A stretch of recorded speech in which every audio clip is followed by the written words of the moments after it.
housekeeping. Please silence your cell phones or other electronic devices so that we do not have interruptions in today's presentation. You're welcome to take pictures.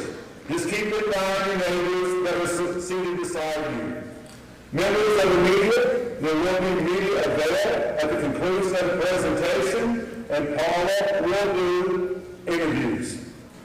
At this time, I'd like to invite to the stage Wiley High School senior Carly Hale. Please rise and join the chorus in the singing of our national anthem. Please rise.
Are you a survivor of the Holocaust? And she said, yes, I am.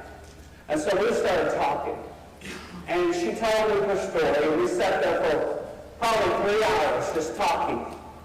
And her story was incredible. So I went home that night and I typed it up in the computer and I sent it out, and I had 500 hits on Facebook.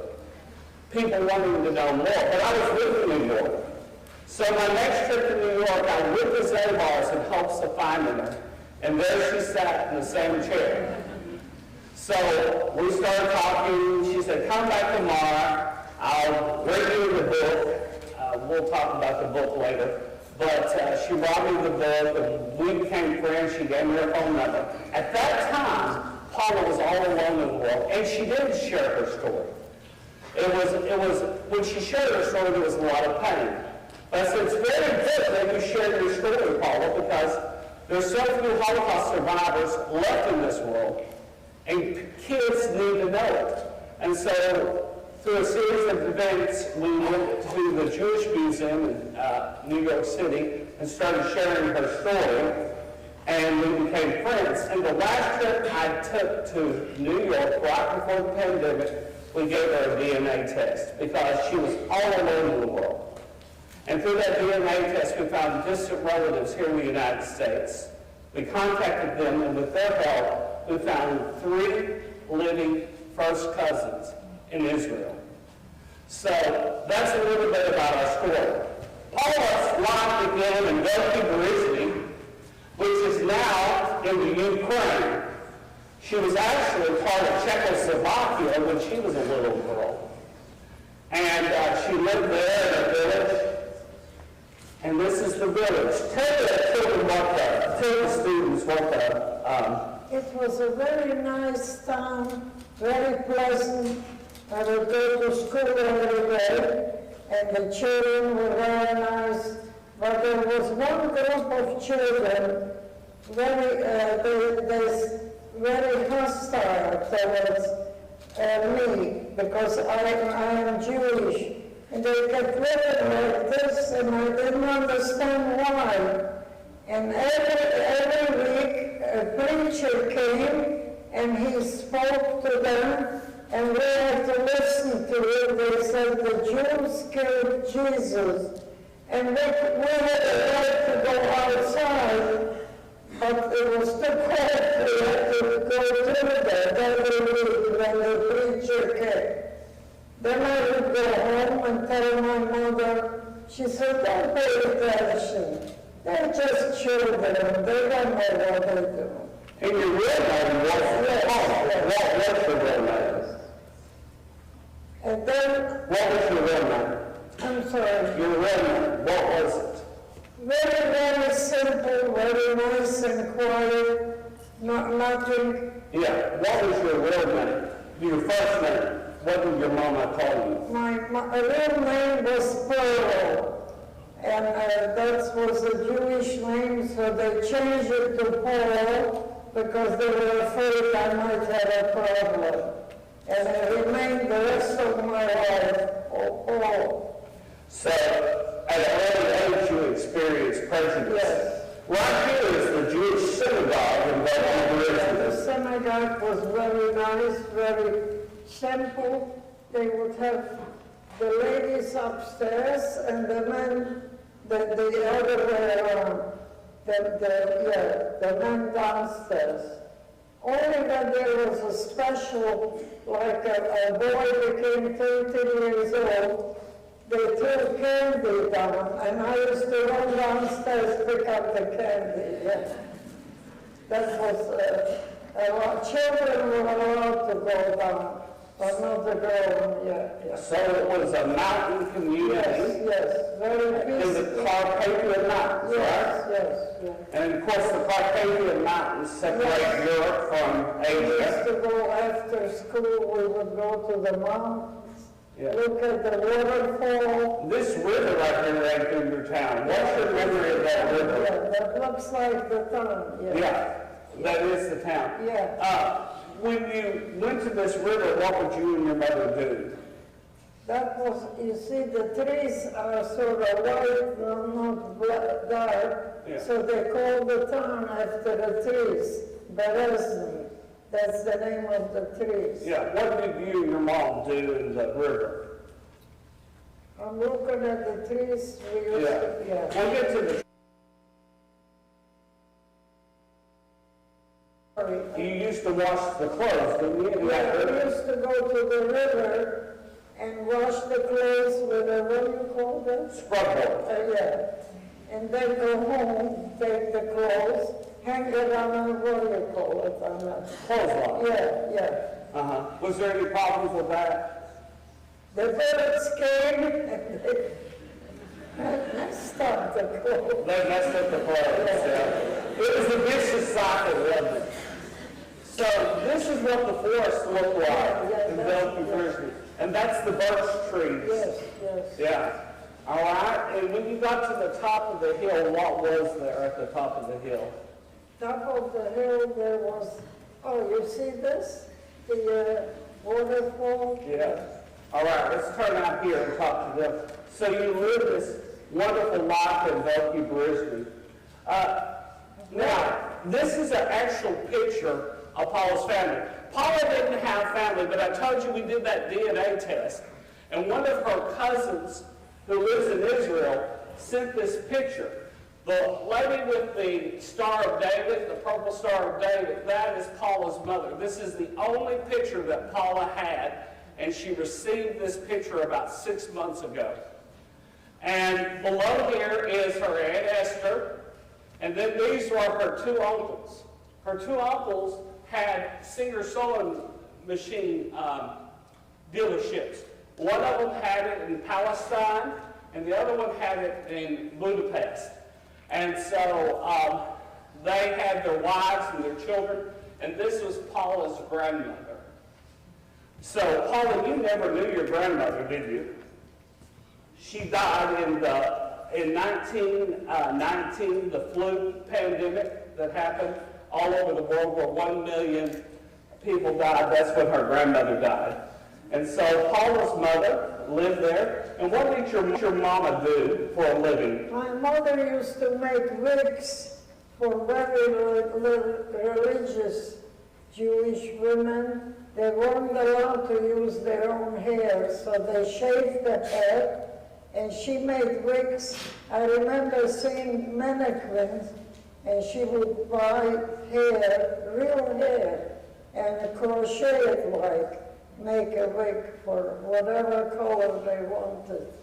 I remember that. And those wigs were called shirts, right? Cycles, yeah. And what did your father do? And my father used to make boots for the army, for the soldiers in town, you know, the police. He made it by hand, beautiful boots. And I used to go with him by the leather for the boots. I remember that, yeah. Now, as a child, you were pretty much an only child for the first 8 years of your life. And your father always told you something. What did he tell you about children? I remember my father telling me he was in the First World War. He was a sergeant. And he showed me a picture on the wall that he was injured and he wound up in Budapest. And he had I remember seeing the picture with the cane because he became disabled during World War I. Yeah. He fought against my grandfather in World War I, yeah. So, your father always said children were to be seen and not heard, right? That's right, that's right. And you so, don't talk. Paula was a pretty precocious child. She would always like to see what was going on and be nosy. And he constantly told her, your place is to be seen and not heard. You're not supposed to talk. This is going to serve Paula very well later on when she gets into concentration camps. And so life was good. And because your father had served in the army, y'all knew the war was going on because of what thing? What's the only way you knew the war was going on? We had no, what do you call it, any news, no radio, no nothing, no newspaper. So all you heard people talking when the planes came, they said they're going to Russia, and these are German planes, and they're destroying Poland. But my father said, you don't have to worry here, nobody gonna bother you here. He says, the Hungarians are not that, just relax. But the planes kept coming without a stop. Next thing you know, okay. 19... Hold on, just a minute. What was the only way y'all got news in the town? A man used to come with a drone, stop in the middle of the town, and he gave the news of the day, whatever it was. and we all gathered together and listened to the whatever news. And then he would go to the next corner. That's the only news we have here. Yeah. So when the war started, she lived in Czechoslovakia. Czechoslovakia was overtaken by Germany, and parts of it became part of Hungary. So she actually lived in Hungary during the time. Everything was going fine because the Germans did not go into Hungary because that was their ally, and they allowed the Hungarians to do whatever with their own Jews. The problem arose when Germany attacked the Soviet Union, and the Soviet Union pushed Germany back. At this point, Hungary realizes they're going to lose the war. So Hungary begins armistice talks with the Soviet Union. And what happens at that point, Germany finds out about it. So Germany goes to all the cities in Hungary and starts putting Germans in charge of the cities. And so that's when the Nazis came to town. So 1944. Right? yeah, it was April. It was a beautiful day, wasn't it? We were sitting, the family was outside the house preparing for a holiday, and my mother was cleaning the eggs, the shells out of the eggs. The next thing you know, two men came with assess, and they had rifles. And they said, let's go. Don't take anything. You cannot go to your house. Take any belongings, any written, anything. Let's go. And they took us, my mother and father and my brother. And we went, they put us in a place huge, not as big as this, but almost a large bar. In there were a lot of people, all Jewish people from the town. When you were walking away, I'm sorry. when you were walking away from your Yeah, house, we walked, yeah. you turned back, and what did you I say? turned around and I remember having two kittens in the backyard. And I looked and they were dead. I don't know who killed them, I don't know. But I used to take care of them after school. And I see they're dead, yeah.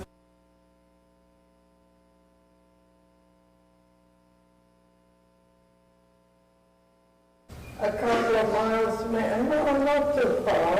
They put us all in a big building, empty barn like, yeah.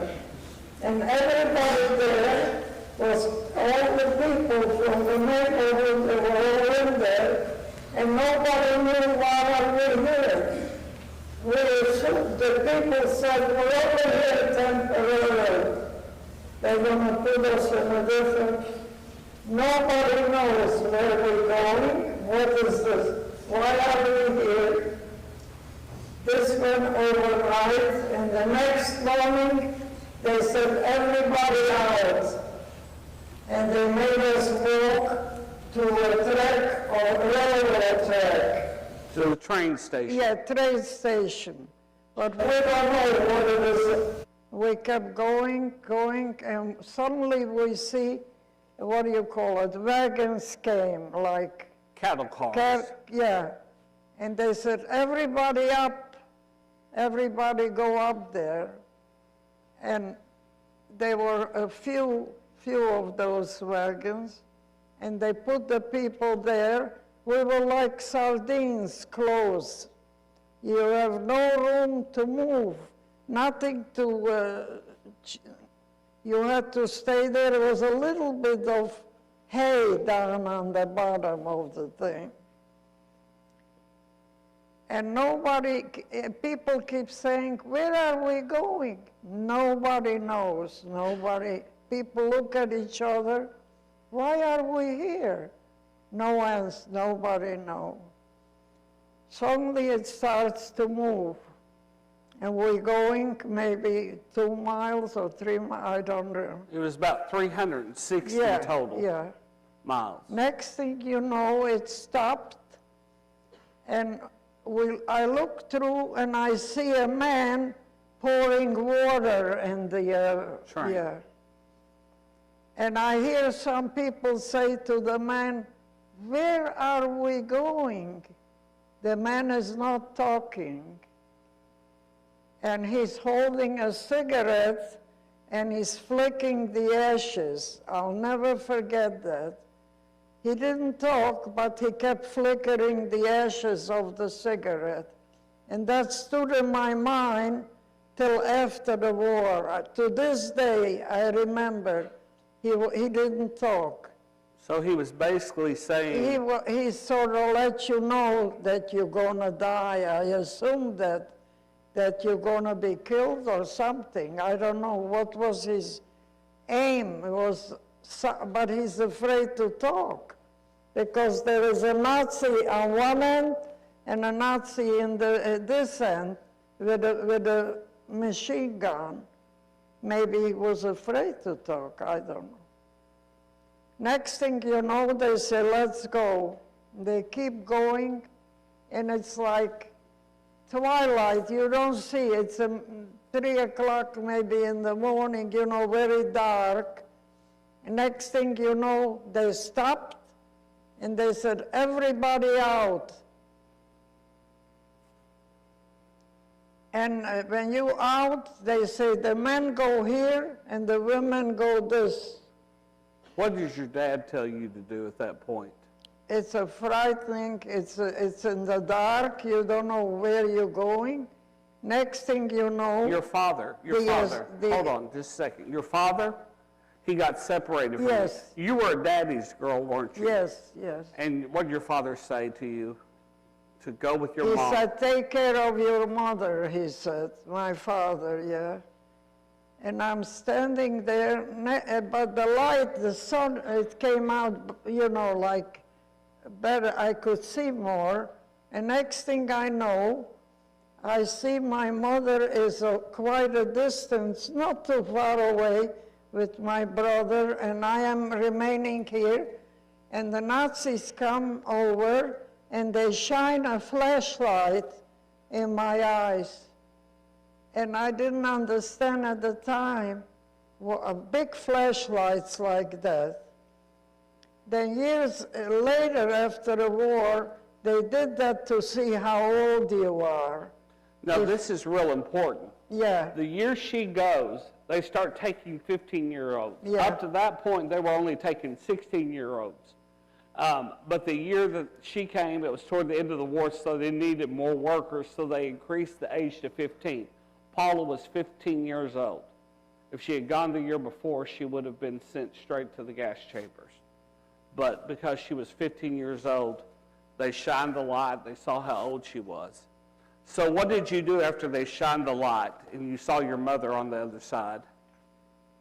And I saw my mother, like these people are here at a distance. I ran over to my mother, and the SS went like this. They pushed me away. So I came back, and then I said, "I'll try again."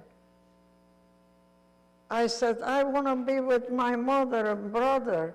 I went over again to the second time, and they again went like this. I tried the third time. I went over, and the two SS were snickering at each other. They were like, they thought it's funny. And they didn't say nothing. They just said, "Whack, whack." I had to go away. So I get back, and then I see a line of young women, my age, like 15 to 20, from 15 to 30 or something. They're online there, and somebody says, "You go online over there." I go over there, and I look back. I don't see my mother anymore, my brother, no. And I see the people crying online where I went. I didn't understand why they're crying. I didn't realize what's going to happen here. Next thing you know, somebody says, let's go, and the line starts moving. And we're moving a short, not too far away.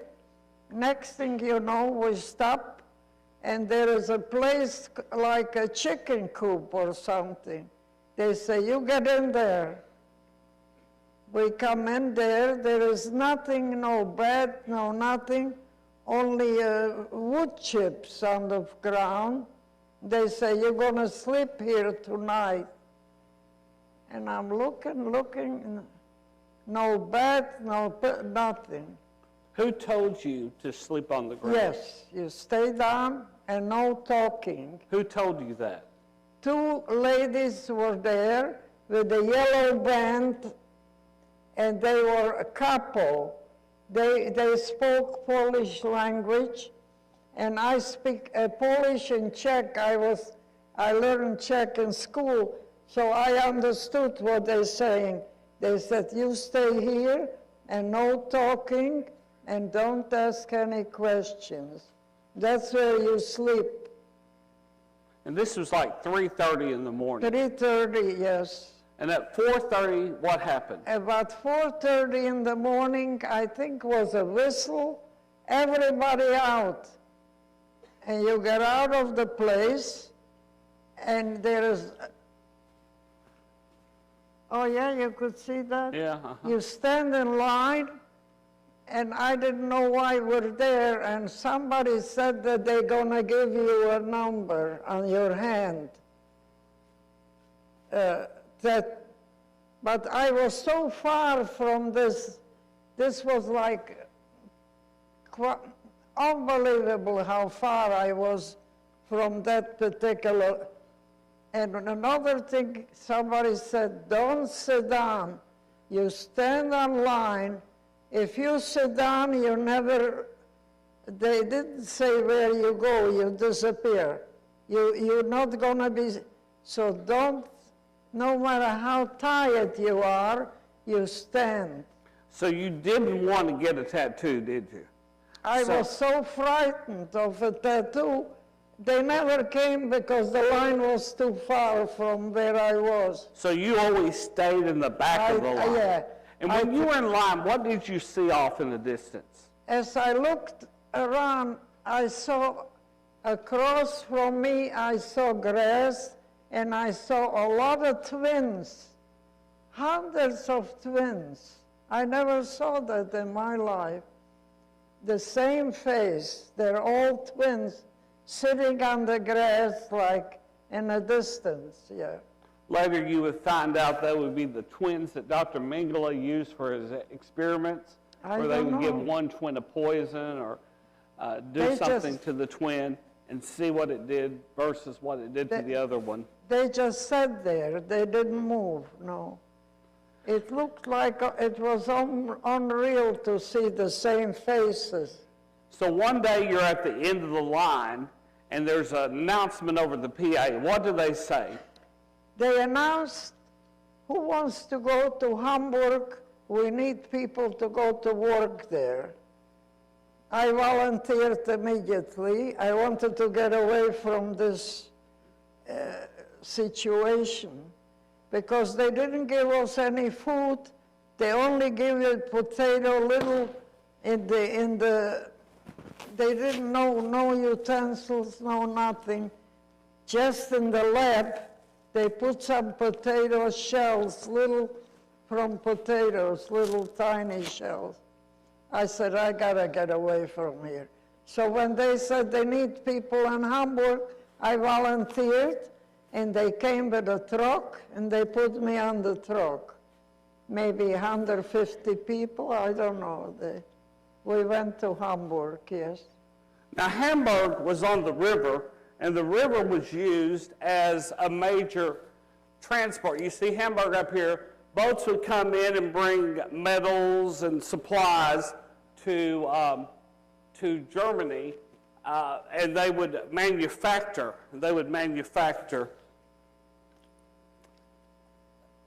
We'll just put that right there. They manufacture the war armaments. And so Paula goes there. At this time in 1944, the Allied forces were in Operation Gomorrah. And so literally 3 times a day, they would bomb Hamburg. And the city was kind of in ruins at that point. Bombs came coming down like rain, and I went like this. And somebody looked at me, why do you do that?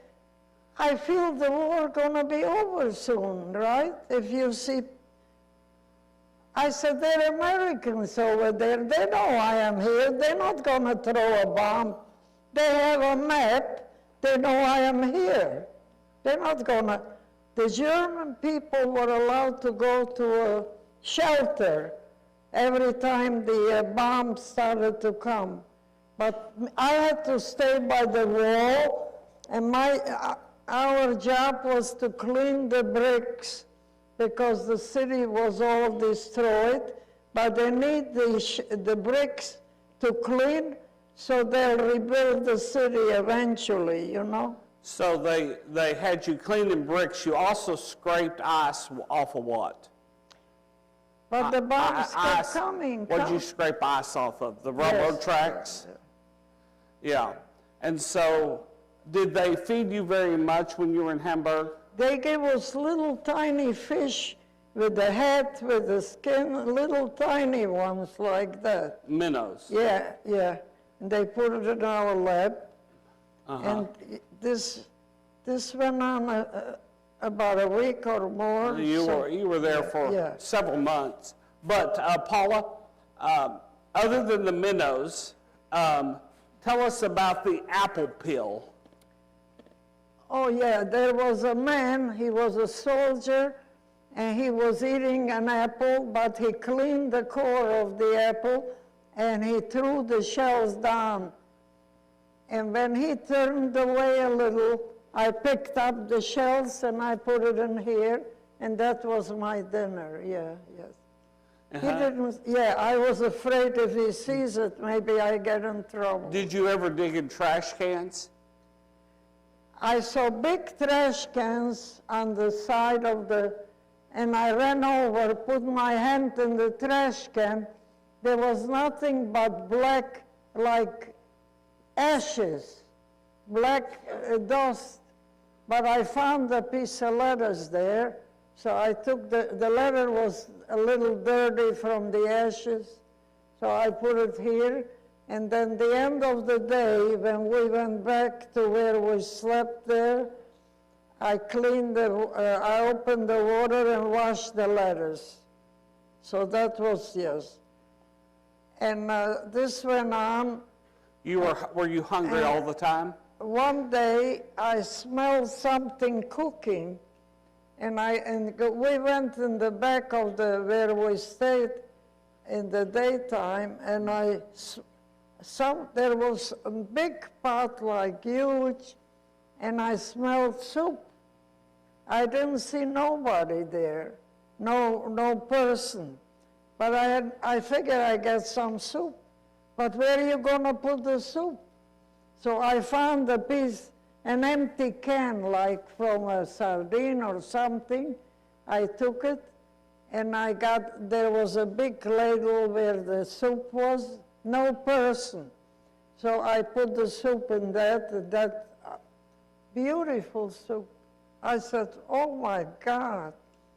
I came back to the building where I was. Okay, so for several days, some German was making soup and putting out there. So there was somebody saw nobody who had sympathy for them.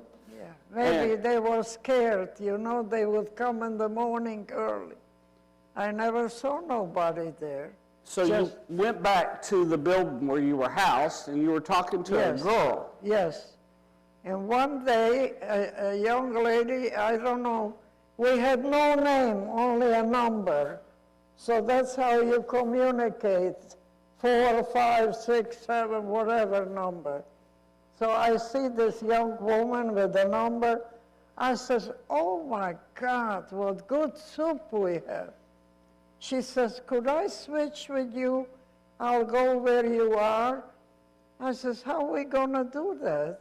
She said, we'll switch uniforms. So we have different number, you know? So I took her uniform, and she took mine, I never knew her name.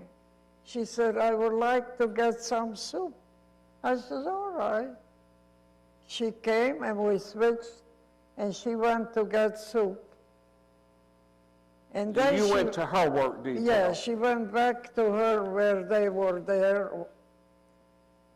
The next day, this was a few days later, they announced somebody that place where they were was explosion. They were all killed where she worked, you know. And so if you had gone to work that day, you would have died with them. I couldn't believe it. What happened? They were like 200-300 people. They disappeared. They were all killed in the explosion. I don't know if it was done on purpose or was an accident. And we remained where we are. And I remained with her number. Never saw her again, yes. So that was it. We were there, and one day, I don't know what happened. Well, what happened was the Allies began to approach the city of Hamburg, and so they started moving the Jewish workers out, and they moved them from camp to camp. And at this point, Paula's memory gets very cloudy.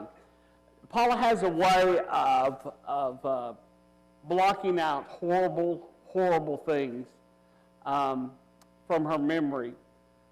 There's some things that, because I filed with the Holocaust Museum in Washington, D.C. for information about her brother. We found nothing about her brother. His trail paperwork ends at Auschwitz, but they send us a lot of paperwork on Paula. And there's things that happened to Paula that are documented in that paper that she doesn't know about.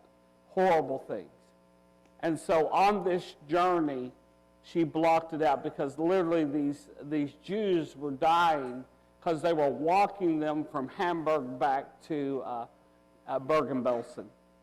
And so they get to Bergen-Belsen. Now, Bergen-Belsen was in March of 1945. In Bergen-Belsen in March of 1945, they had a very famous occupant who died there that month, and that was Anne Frank. So Paula got to Bergen-Belsen about the time that Anne Frank died there. Paula is actually 6 months older than Anne Frank was. And so she gets in Bergen-Belsen. What was Bergen-Belsen like, Paula? We get there, and they ask me if I want to go to work. I would like to do, they said, you go into a kitchen, to a building, and they were cooking something. It looked like a potato, but very huge. And they cook it all day, and then you get it, and you open it up, and there is nothing inside but liquid, a white liquid, no nothing. And that's what we drank that. We didn't get bread, we didn't get nothing. And when you walked out of the place, you had to go to sleep. And next thing I know, I see a mountain of dead people, and you cannot go, you don't want to step. So you got to go around like this, so you don't step on the people. But they were like this, outstretched arms and open eyes. And I thought some of them are alive. And I saw one young woman that I knew for my town. I went over and I said, hello, and she don't answer. I realized that she's dead. They looked so alive, you know? And I walked away. And this went on for a few days. Every time I would come, I had to go around not to step on the people. Could you told me at one time it was impossible not to touch the bodies as you walked, because they were everywhere. everywhere. You had to be careful so you just walked, and you had to, the bodies all over the place. And the bodies were stuck up like that. Not just a little bit, no, they were all high. Typhus and cholera were widespread. They had a lot of lice and fleas, and these were getting on the bodies. And as you walked by the bodies, brush up against the bodies, the fleas would jump on you, the lice would transmit to you. Paula was in there about a month, and she was working in the kitchen one day, and what happened? One day I am in the kitchen, and I hear people talking, the war is over. I thought they're dreaming, that this is unbelievable. So we get to the door, and I collapsed right there. I was so weak. I fell on the sidewalk or whatever. Next thing you know, it looked like I was in a fog, like I wasn't I thought I'm dreaming. Two looked like English soldiers, and they thought that I am dead. I heard them talk. I don't speak English. I didn't understand. I was too weak to say. So one said to the other one, I think she's alive. And they took something to try to see if I move. And they thought that I'm still living. And because there were so many dead bodies, they weren't sure. So, but they said, let's pick her up. And they put me on a stretcher. And they took me somewhere to a hospital. Okay, hold up just a second. Dick Williams was in the Army, and he wrote this. He said, but we went further into the camp, and we seen these corpses lying around everywhere. You didn't know whether they were living or dead. Most of them were dead. Some were trying to walk, some were stumbling, some on their hands and knees. You could see that these doors of the barracks were open. The stench coming out of them was fearsome. You couldn't believe the numbers involved. The whole camp was so quiet, and yet there were so many people there. You couldn't hear anything.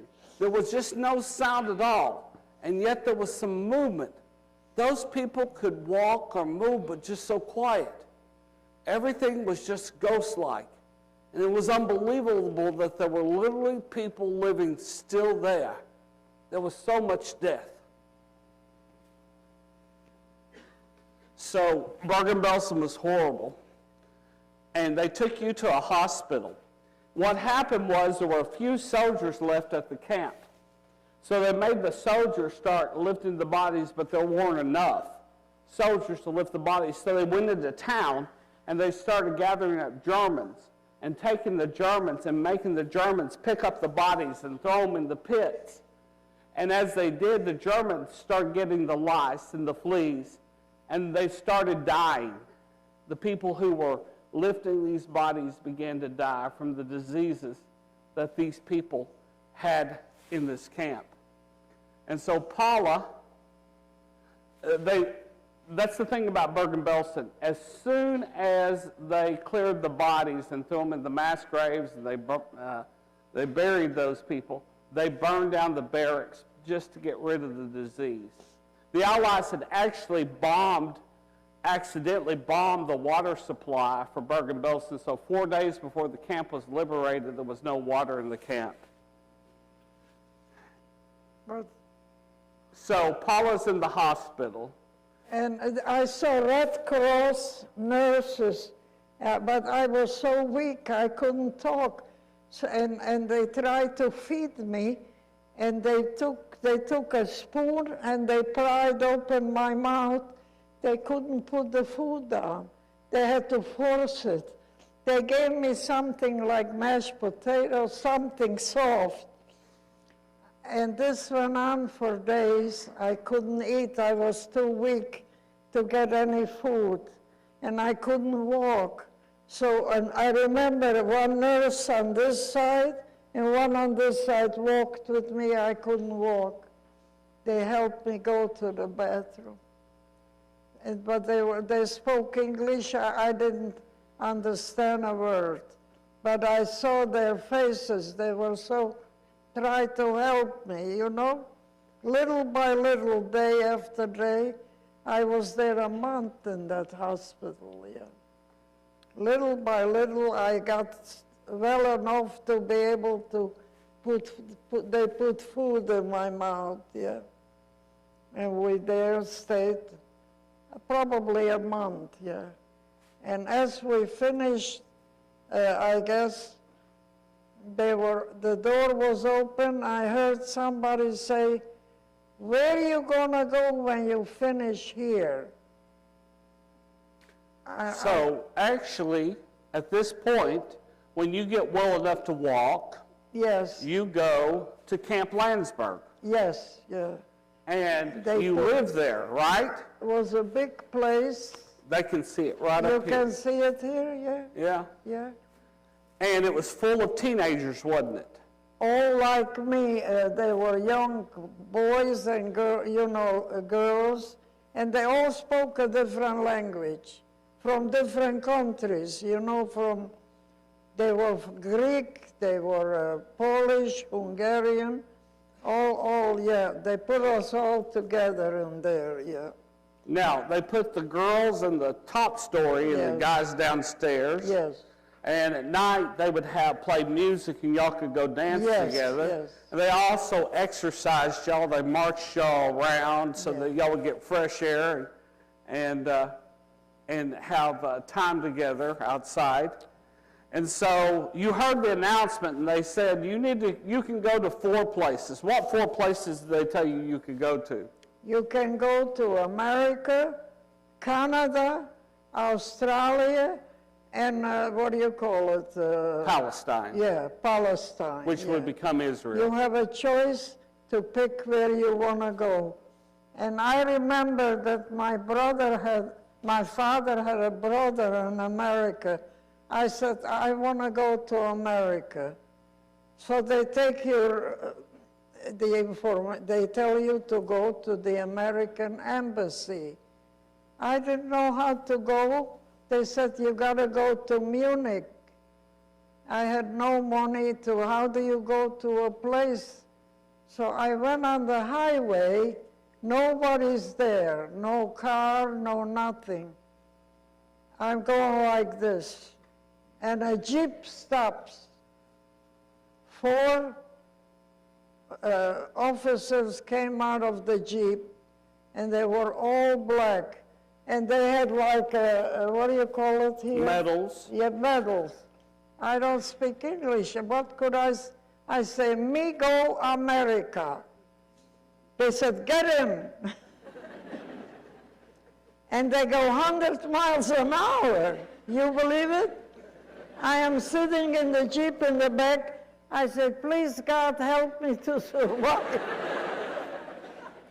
I didn't know where to go, but they knew where American embassy is in Munich. So they took me there, and I stopped, and they said, like this. I got out, and I get into, you can see the building here? Yeah. Yeah. I go inside. I don't know how to use an elevator. I don't know. And there is a man there. I say, "Me go America." He says, 7 floors. I get in there, but they were people who spoke languages. So How'd you get up to that floor? Yeah, oh yeah? The elevator. Had you ever been in an elevator? Never.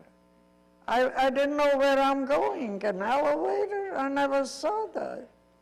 But somebody pushed the button and I get out, and they go into a place, and there's a lot of people working, but they spoke different languages, so I could go. I said, "I want to go America, but I don't speak English." They say, "You have to stay here," and they take all kinds of tests. Make sure you don't have a disease, like they take blood and they take X-ray, everything. "Where's your mother and father?" I says, "I have nobody, I'm all alone." They didn't know that they killed all my family, maybe, I don't know. I said, I'm all alone. I want to go to America. So they took all the information. They took the information and then Yes. processing. Yes. So finally in 1948, she leaves from Bremerhaven and she leaves on this boat. We actually found the picture of this boat. It's the Marlene cargo ship. And was the trip to America a lovely voyage? Was it lovely? I was seasick. I was just sitting in the water. All I tasted salt. Salt. Everything was salty. And I didn't know. How was the ocean? What was the ocean like? It was like this, yeah. And the name of the ship was Marlene something. Yeah, that's the picture of it behind us. Yeah, it's over there. I remember it, yeah. I remember it was like this, and they had to take the tables and chairs so it doesn't hit the people. They had to put like something. Tie them up, yeah. Yeah. So you were on that boat, and when did you realize you made it to the United States of America? I saw the Statue of Liberty. I said, this must be America. Oh, thank God, thank God. I was so grateful. But so they came with a station wagon and they asked, you have any family here? I said, I have an uncle somewhere in America. She knew she had an uncle. Her father's brother lived in the United States. But I didn't know where. How much money did they give you to start your life in America? How much money did you get? $2 I got. $2 bills. You know? So I took the $2. I thought it's a lot of money. I didn't know the value, you know, if it's what it's worth. That was it. That was it. Okay, I'm going to speed us along because we're getting to the end of our time, okay? So Paula went, they put her in a hotel. She was seasick for 3 days. Eventually, she gets on the bus, and they find the location of her uncle. And when she gets on the bus, she goes out there, and she goes to the uncle's house, and the aunt opens the door and tells her her uncle was killed in a car accident. The aunt and the cousin are disgusted with Paula. She has one dress, she has salt in her hair, she looks awful, and she's a Holocaust survivor. And so they put her in the attic to sleep that night. So Paula realized she wasn't wanted, so she left there, and through a series of events, she got lucky and got a job and began to make her way in the world. Paula's life is very fascinating from here on out. I'm going to take you real quickly through that. And there was Grossingers up in the Catskills, and she dated this guy who was a waiter there. He says, I got this waiter. He's awful. He has one pair of black pants. I'm having to teach him everything. And so Paula goes up there. She eats with her boyfriend and his friend Al Lewis, better known to y'all as Grandpa Munster. So her and her husband, she marries this guy, and they open up a jazz club in New Jersey. In New York, if you got caught with drugs, you weren't allowed to work in New York. So all the jazz singers got caught with drugs, so they had to work in New Jersey.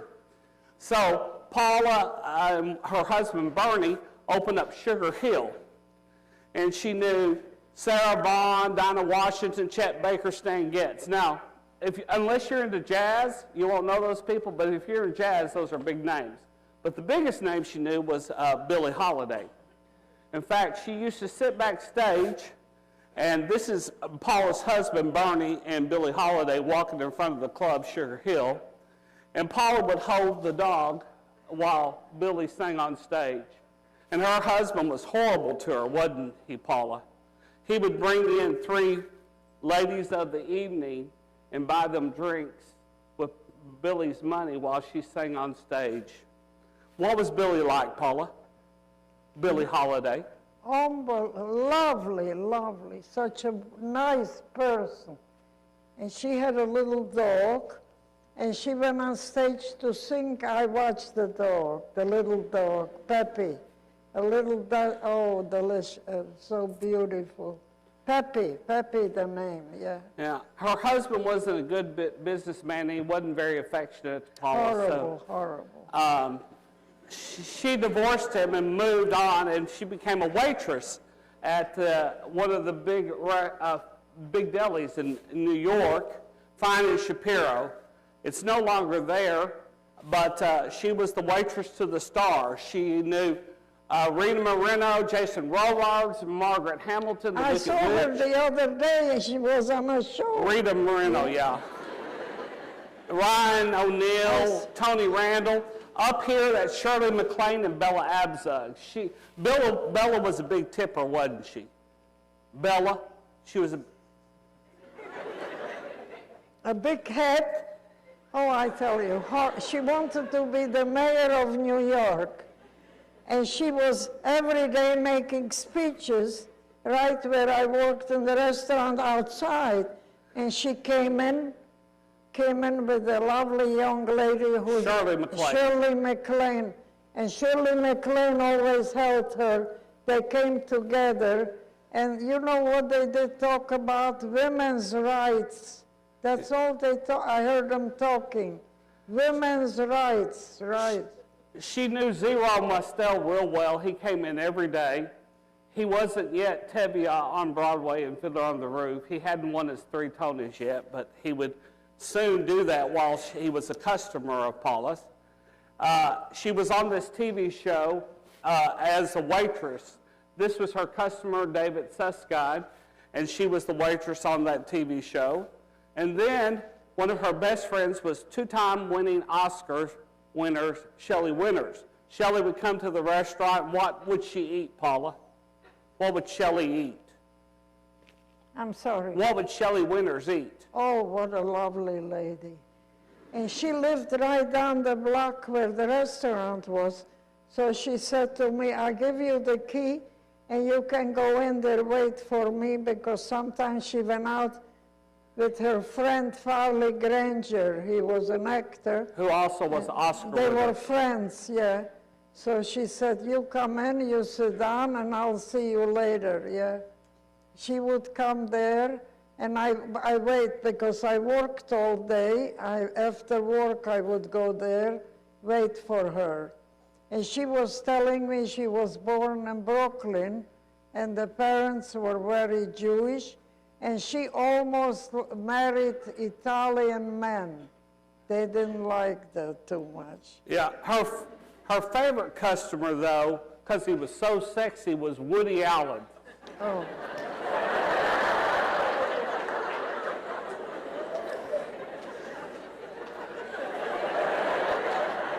Terrible. He was the most terrible person I ever saw.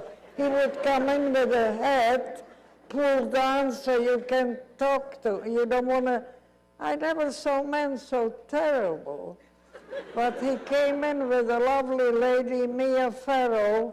You all probably know. She used to come in with 5 or 6 young people, teenagers, and she would give me the order, whatever they want to eat. This was a very wonderful place. Corned beef, pastrami, you know, and they loved that, the food, yeah. That's a little bit about Paula. I think our time is pretty much to the end. It's almost 11 o'clock. We could take 1 or 2 questions if anybody has them. Anybody want to ask a question real quickly or not? Nobody? Here's a hand. Yes, sir.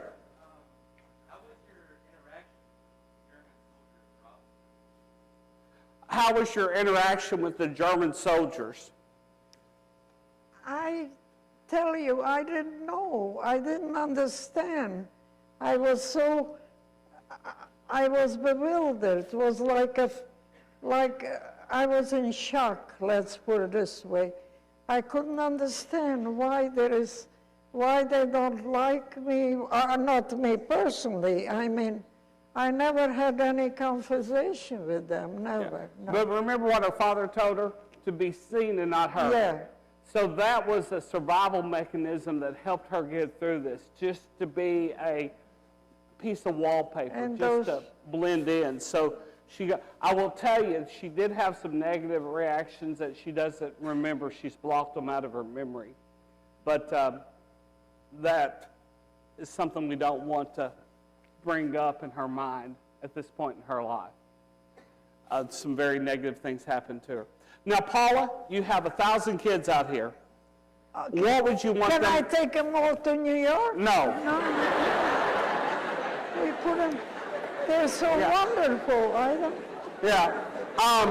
Paula, yeah. what would you like them to know? If you were going to teach them a lesson, what would you want them to know? All I tell you to love your own families and love everybody. Don't have any animosity for nobody. We're all so God's children, and we gotta be grateful that we're alive and that we survived whatever happens in life. Don't feel bad about it. Try to be so grateful that we are in America. It's a wonderful, I tell you, to be born in America, you gotta say thank you, God, every day for being here. Do you hate the Germans? No. I don't hate anybody. As a matter of fact, I got a book from the Prime Minister of Germany signed to me. She said, I would like to meet her and buy her a cup of coffee. Huh? I don't hate nobody. A lot of them wasn't born when I was there. You know what I mean? Paula, Yeah. tell them what irritates you. What makes you mad? The only thing gets me angry when I read somewhere that there are people who believe there was no Holocaust. That gets me angry, you know? Because how can you say such a thing? And so many millions of people lost their lives. And you know, I just don't understand that. How they allowed those kind of people to write or talk about that. That this was such a horrible, you cannot, I mean, now when I think about it, it's unreal, you know what I mean? It's just, you think it's like something that happened thousands of years ago. It happened, you know, not too long ago. But it happened to you. Yes. We want to thank you for giving us Yes. this opportunity, and we appreciate y'all. Thank you.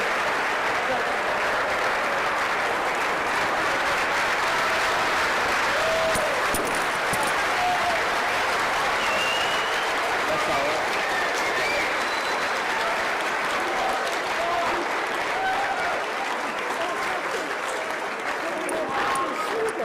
Yeah, we're done.